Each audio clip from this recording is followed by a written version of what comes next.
كلمات ناس كتير بتنطقهم غلط لازم نصلحهم دلوقتي حالا. اول كلمه معانا هتكون دي. لو قلت لك انطقها لي هتنطقها لي comfortable which is مش اصح حاجه. ايه صح؟ قول لنا. الكلمه دي بتتنطق comfortable.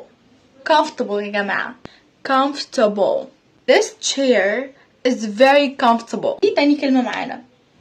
دي يا جماعه مش clothes. دي مش clothes خالص. تمام.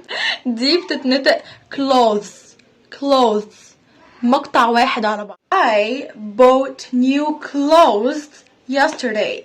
تالت كلمة معانا هي chocolate. هي مش chocolate، هي chocolate.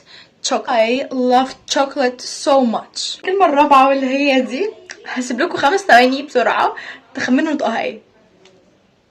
طيب اللي نطقها فيكم February or February انتوا الاتنين صح، بس مش February.